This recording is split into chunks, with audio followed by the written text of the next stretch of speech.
Ny mofinaina isan'andro atolotry ny mpitandrina rakotina valina maoly.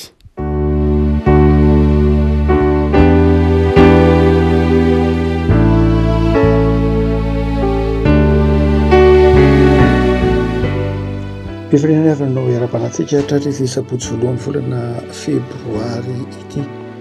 Ny mofinaina voalahatra antsika dia ny filazan'ny tsaramassina araka ny Luka toko fahenina andiny fahenina amby efapolo ka hatramin'ny fahasivy amby efapolo. Luka toko fahenina andiny fahenina amby efapolo ka hatramin'ny fahasivy amby efapolo. Vakina amin'ny anaran'i Jesosy. Ary nahoana ianareo no miantso hoe tompoko, nefa tsy manao izay lazaiko. Izay rehetra manatona sy mandreniteny ka mankatao azy dia asehoko aminareo izay tahaka azy, tahaka ny olona nanao trano izy, izay niady lalina raha nisy fanorenana teo ambonin'ny vatolampy. Ary noho nitondra katondrano dia namely mafy izany trano izany nirika. Nefa tsy nahozongozona azy satria tsara fanorenana izy. Fa izay mandrifa tsy mankatoa dia tahaka ny olona izay manao trano ambonin'ny tany fa tsy misy fanorenana. Dia namely azy mafy nirika ka dia nirodina niaraka tamin'izay izy, aloza naharavanitra izany trano izany. Ray Masino mba namasinana amin'ny fahamarinana ny teninao no fahamarinana. Amen. Torotenin'i Jesosy izay nataony teo ankamarinana na teo amin'ny tany marina na teo amin'ny lemaka ity Luka toko fahenina ity. Dia miresaka satria mitory teny izay mitodika manokana manoro sarim-babenbahoaka dia miresaka andavanandro Jesosy, miresaka maka ohatra fanoharana momba ny fanorenana trano. Zavatra ataontsika hoe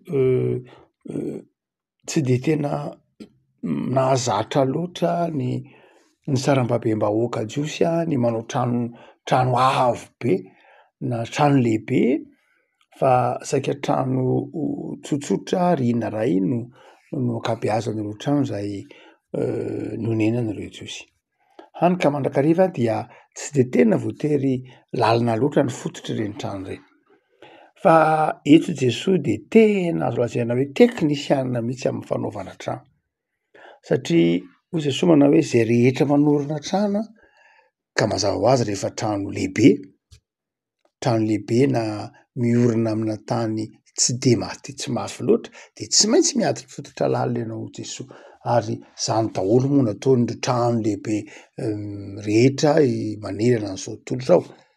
Miady fototra lalina mety misy aza hatrany amin'ny 20, 30, 40 metatra, indraindray lalina tena lalina mihitsy rehefa tena avo be, rihana 30, 50, misy ara-mo 100 dia tsy maintsy midina lalina dia lalina ny fototra, indrindra rehefa malemy ilay tany aty ambony. Ary io ilay tenenin'i Jesosy io mihitsy ilay tenenin'ny teknisianina mpanao trano hoe bedrock, izany hoe ilay atao mihitsy izay azahoana n'ilay vato any amin'ny farany ambany hitombena n'ilay trano. Misy tongony mihitsy izany ilay trano pieux na appui, arak'izany dia tonga any amin'ny farany mihitsy.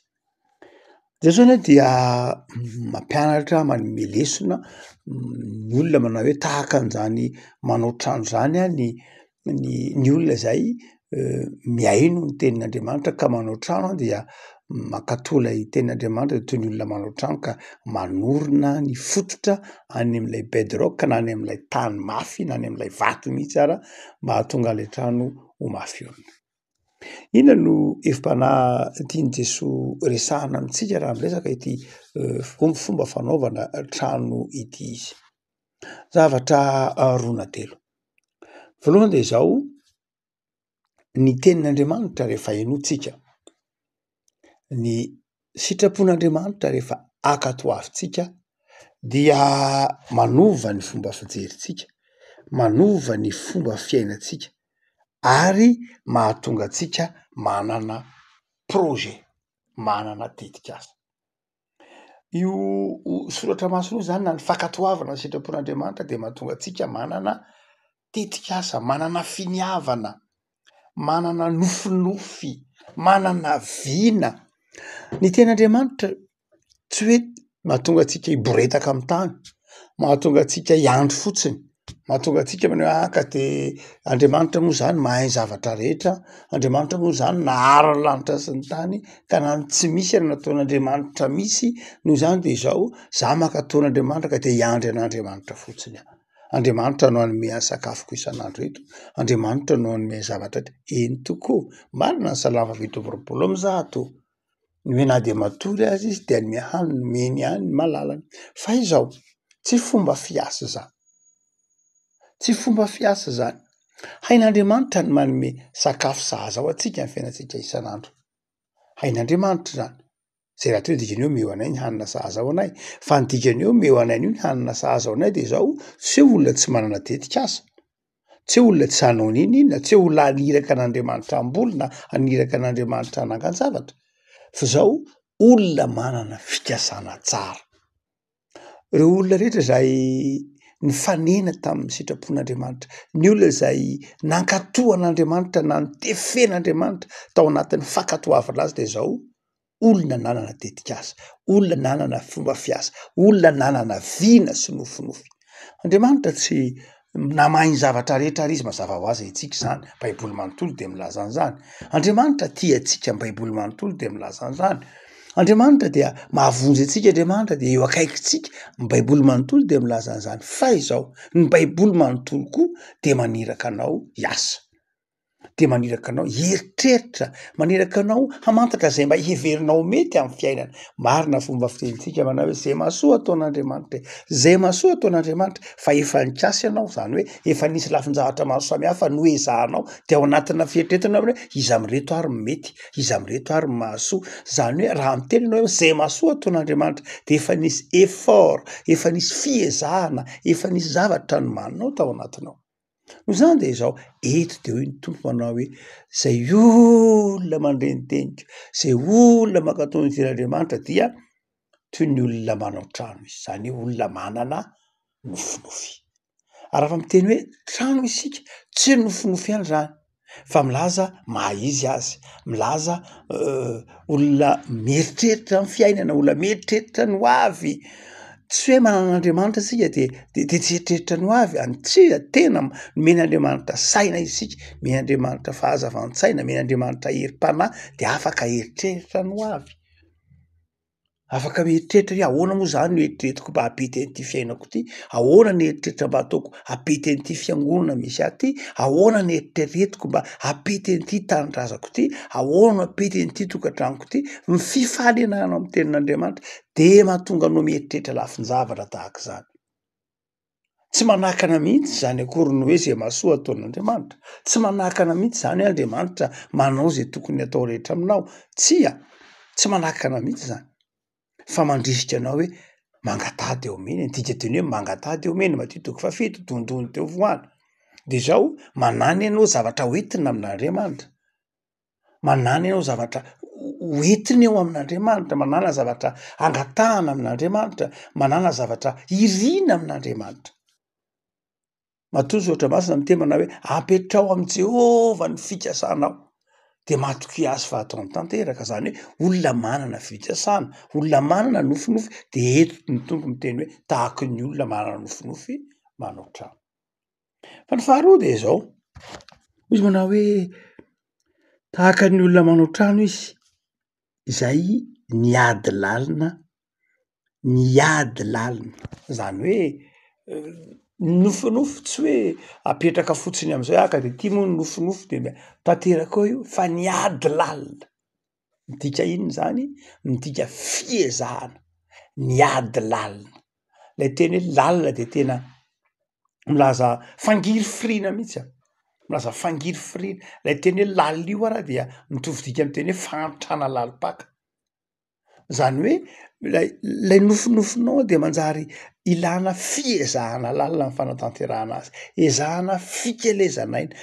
Andriamanitra zany tsy hoe rehefa miaraka amin'Andriamanitra ianao ka manana nofinofy na manana fanorinana, manana tetikasa na manana zavatra atao de zao tsy eritreritry ny anao n'inona. Mazava ho azy, avelantsika indray, misy ny fitahin'Andriamanitra. Misy ny zavatra maro samihafa omen'Andriamanitra antsika amin'ny fomba nisy Andriamanitra, fa ny lalàna napetrak'Andriamanitra ny lalàna napetrak'Andriamanitra ifehezana ny fiainan'ny olombelona de zao natao hiasa izy, natao hiezaka izy, natao hikiry izy. Zay ny iavahany amin'ny biby. Zay mampivoatra ny fiarahamonina. Nataon'Andriamanitra hiasa izy araka ny tenin'i Jesosy manao hoe za nge miasa ary ny raiko miasa. Noho zany ny raitsika Andriamanitra de Andriamanitra miasa araka ny tenin'ny mpanao Salamo teraka Isaia mpaminany manao hoe miasa Andriamanitra ka tsisy mahasakana. De Andriamanitra moa zany miasa. Nefa miteny manao hoe misy mazava de misy ny mazava. Ka izy isika ny tsy hiasa. Ary rehefa miasa de zao ny tompo miasa lalina de lalina. Zany hoe rehefa manao an'io fikasanao anio ka manana nofinofy za Jesosy nandre ny sitrapona manoloana ny zavatra ohatran'izao de zao ohatran mba manana nofinofy ataoko ohatran'izao ny tanindrazako, ataoko ohatran'izao ny fiainako, ataoko ohatran'izao ty fikarohany ty, de mivonoana hiady lalina. Tsy zavatra ivelambelany superficiel fa mamakafaka tsara. Luka moa fantatsika fa filazana Luka de nisoratana ho an'ny église église pagano-kretiana. Zay nosoratana ho an'ireo fiangonana tsy kristiana, tsy jiosy firazanana, nosoratana ho an'ny koritiana, ny galatiana, ny efesiana, ny kolosiana. Zay nosoratana ho an'ireo jentilisa niova kristiana. Zany hoe rehefa mitenitsika hoe pagano-kretiana dia nomariny filozofia grika zay. Zany hoe olon'ny saina. Olon'ny saina zay mahatonga ny hoe lioka tena manome toerana mihitsy ny famakafakana, manome toerana mihitsy ny fandiniana, manome toerana mihitsy ny fakana ambony, fakana ambany. Iavako, ny tenin'Andriamanitra tsy mahatonga olona kamo eritreritra. Ny tenin'Andriamanitra tsy manefy olona ho kamo, fa ny tenin'Andriamanitra manefy olona eritreritra sy amakafaka, eritreritra zay mety ho tsara sy mahasoa ny tenany sy ny hafa na ny asan'Andriamanitra na ny fanompona na ny mpiarabelona. Ny tenin'Andriamanitra, ny sitrapon'Andriamanitra tsy manefy antsika olona zatra tolorana na olona manao fiainana mandeha ho azy, fa ny tenin'Andriamanitra de manefy olona eritreritra sy amakafaka, handray andraikitra am'izay heveriny hoe mety ary hitondro zany ao anatrehan'Andriamanitra. Ny tenin'Andriamanitra manefy antsika, ny sitrapon'Andriamanitra manefy antsika amakafaka, hidododo amin'Andriamanitra hoe zao Andriamanitra mba heveriko mety am'ty fiainako ty. Rehefa sitrapon'Andriamanitra iny meny fahazavan-tsaina anao tanteraka an'iny. Rehefa tsy sitrapon'Andriamanitra iny, tsy azavainy aminao ihany, ianao ihany de resy lahatra hoe tena mba tsy nety iny Andriamanitra. Fa ny foto-kevy de balansoatra masina de zao sahy. Mieritreritra masahy manatona an'Andriamanitra de omen'Andriamanitra fahazavan-tsaina ianao am'izay heverinao na heverin'Andriamanitra hitondrana ny fiainanao. Fa ny fahatelo de zao, hoy ihany Jesosy, tsy vitany hoe miady lalina fa manao fanorenana eo ambony vatolampy, eo ambony vatolampy. Zany hoe rehefa latsapaka mihitsy, rehefa avy nandinika, niezaka, niady mafy de mandatsaka ilay fototra. Amintsika moa ataontsika hoe pieux izy, indray mahatratra 10 metatra, hotsika atao 30-20 metatra, indray raha marivoriva de atao hoe puits sy ny takisany. Fa dia fototra am'zao antsika zao de atao hoe béton mihitsy izy, béton armé mihitsy, milatsaka ohatran'ny poteau reny, aletika any. Dia tsy mora akory zany. Tsy raha te hanana zavatra mateza, raha te hanana zavatra maharitra de zao tsy maintsy miezaka, tsy maintsy mikiry, tsy maintsy miady lalina hoy Jesosy. Tsy maintsy miady lalina, tsy ivelambelany, tsy zatra ny antonontonony. Io na amin'ny lafin-javatra maro mihitsy tena ampianarin'ny tompo izany isika. Nataon'Andriamanitra hamakafaka, tsy ho zatra ny fomba fisainana marivorivo, atonontonony, tsy zany ny mpanompon'Andriamanitra. Andriamanitra tsy nampianatra antsika ataontsika hoe hijanona tenatenany zany. Fa n'Andriamanitra rehefa toko omeny de tanterahiny hatramin'ny farany. Ary zay le hoe niady lalina. De izy manao hoe tega vitany hoe niady lalina fotsiny, fa nanorona ny fanorenana. Nanorona ny fanorenana. Ary iza moa io fanorenana io nge raha amin'ny lafiny ara-panahy? Jesosy le vatolampy. Ay Jesosy kay tsy tia ivelambelany. Ay Jesosy ka tsy rarahan'ny olona ivelambelany zany fivavahana zany hoe eny ka mandeha ho azy ange tsia. Ny fiainana kristianina miorina ao am' Jesosy ry havako, tsy hoe fiainana mora akory. fa ndraindray mandalo zavatsarotra, ndraindray mandalo fanenjehana, ndraindray mandalo fialonan'ny olona, ndraindray mandalo fahakahalama. Be dia be ny mety ho lalovan'ny olona manorina ny fiainany eo amin' Jesosy. Fa teo satria manorina ny fiainany eo amin' Jesosy ny olona de marivorivo zany eny fa mandrakariva ny olona manorina ny fiainany eo amin' Jesosy de ndraindray tsy voatery tion'ny olona rehetra, tsy voatery ho mahafinaritra ny olona rehetra. Ary ny olona miorina ao amin' Jesosy de zay lalipaka zay, na ny fiainam-panahiny, na ny fanorenany zavatra. Hoy ary Jesosy manao hoe aza-kify zany, raha te hanana zavatra maharitra ianao, ny tenin'Andriamanitra de zao mampirisitra anao hiasa, manao fanorenana lalina. Le afako ataotsika mijery miteny hoe mitombo, miteny hoe mitombo oikodomeo, miteny hoe mitombo na ny teny hoe fampandrosoana de mitovy amin'ny teny hoe oikodomeo. Ny teny hoe oikodomeo de zao oikos manorina trano. Io voambolana tetsy ampiasain'i Jesosy, ampiasain'ny Marika, Lioka moa zany fa voalaza hoe Jesosy ny teny azy dia raha misy olona manao trano oikodomeo, io no mitovy dika amin'ny hoe fampandrosoana. Io koa no midika ny hoe fitombona ara-panahy. Ny hoe manorina trano dia io oikodomeo sady hoe manorina trano, fa midika koa io fitomboana, fitomboana amin'ny ara-tsaina, fitomboana amin'ny ara-panahy, mampandroso.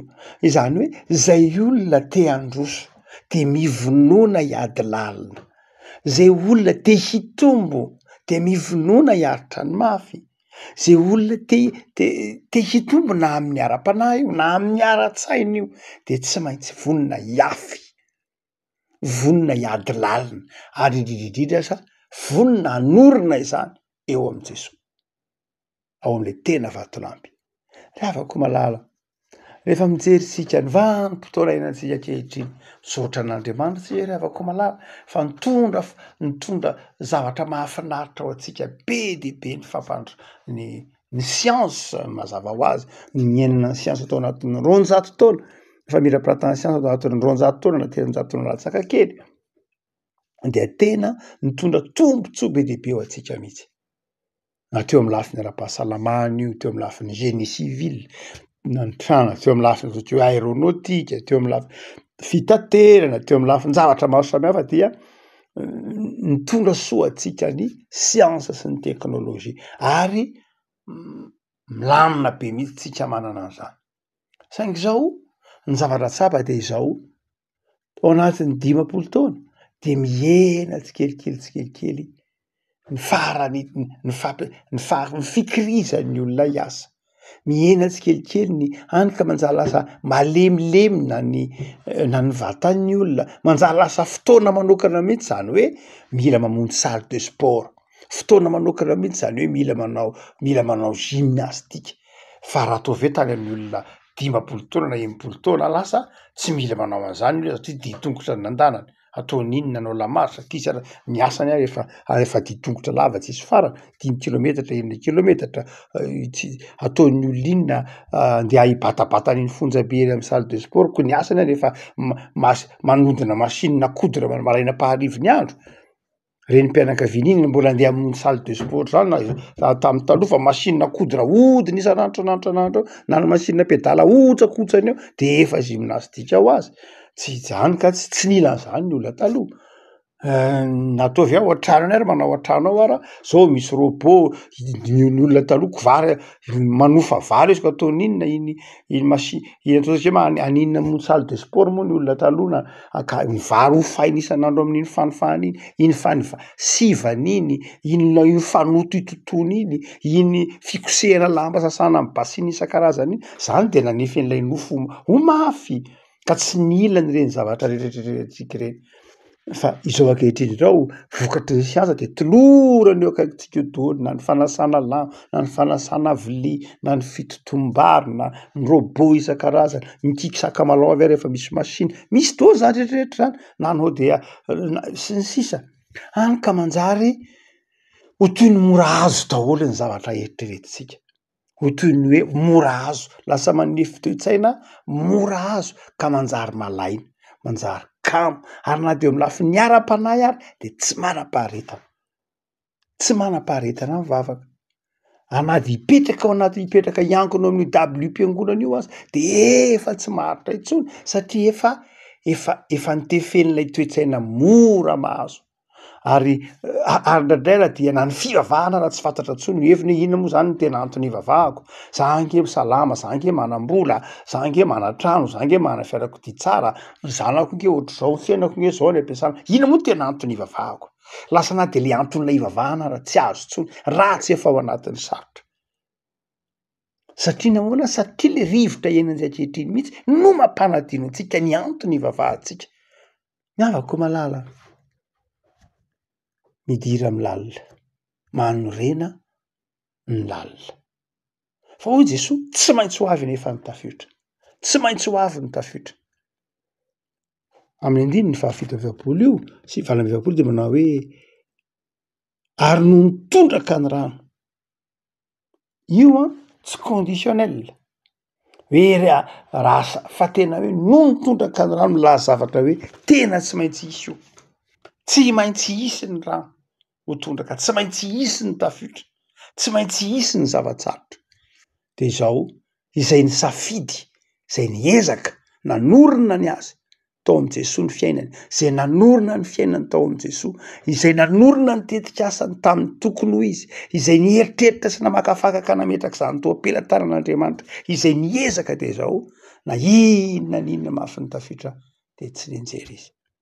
Fa izay kamo, izay moramora ny olona teny ivelany de izao izy irodana aloza ny faharavan'izany trano zany. Ny zavatra riavako rehefa atao atematemaka, ny zavatra rehefa tsy alalinina tsara, ny zavatra rehefa tsy apetraka eo am-pelantaran'Andriamanitra, ny zavatra rehefa tsy tena fantatra ny dikany fa atao ka atao de izao tsy maharitra izy. Riavako lalina dia lalina ny fahendrena ampianarin' Jesosy antsika eto.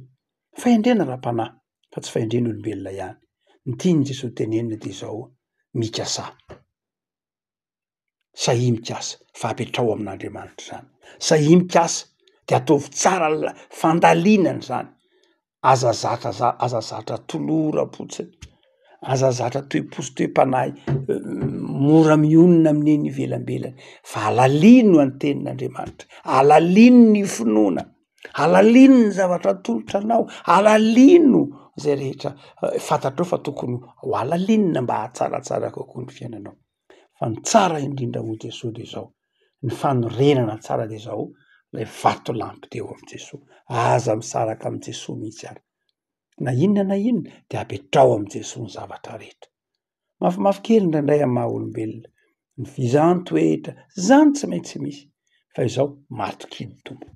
Fa tsy maintsy ho avy ny tafiotra ho Jesosy ary eo ny ampiavaka ny tena izy amin'ny mody izy. Ny tafiotra no ampiavaka ny tena izy amin'ny mody izy. Inona re mody izy? Ny tena marina amin'ny finoana, ny tena ny fikitra amin'ny finoana, de ny tafiotra ny fizahantsoetra no ampiavaka azy. Riavako engany haharitra amin'ny fanompoana ny tompo ianao, ary ametraka ny fiainanao eo am-pelantanany. Hivavaka sika. Jesosy misaotra aminay zony amin'ny soratra masina izay mampianatra anay ahatsiaro fa ao aminao Jesosy misy ny tena fanorenana tsara. Ianao dia mampianatra anay hiezaka, ianao dia mampianatra anay hifikitra, ianao dia mampianatra anay tsy ho malaina fa tsy avelan'ny teninao ho malaina izahay, tsy avelan'ny teninao sy ny fankatoavananao ho malaina izahay, fa atao aminao kosa handroso amin'ny lalina, hanorina ny fikasana tsara ao aminao Andriamanitra, ka na inona mafy ny fizahantsoetra dia maro toerana ny finoanay. Misaotra Tompo no nisonomenao anay tamin'ity herinandro ity, misaotra no nisonomenao anay tamin'ity herinandro ity izay ahatsapanay ny fitiavanao. Atolotrainao ny sy ny laza Tompo fa mifarana ny herinandro, mifarana rahateo koa ny volana voalohany amin'ny taona. Misaotra Tompo fa mihaino vavaka anay ianao ary tianay, dia mametraka ny fiazahanay, ny asanay, ny fikasana tsara ty anatinay eo ambany fahasoavanao izahay. Ka miasa ao anatin'ny finoana, miasa ao anatin'ny fahatokiana, miasa eo ambany fahasoavana izahay, ary ataovy mandresy satria manana anao. Misaotra Jesosy. Amen.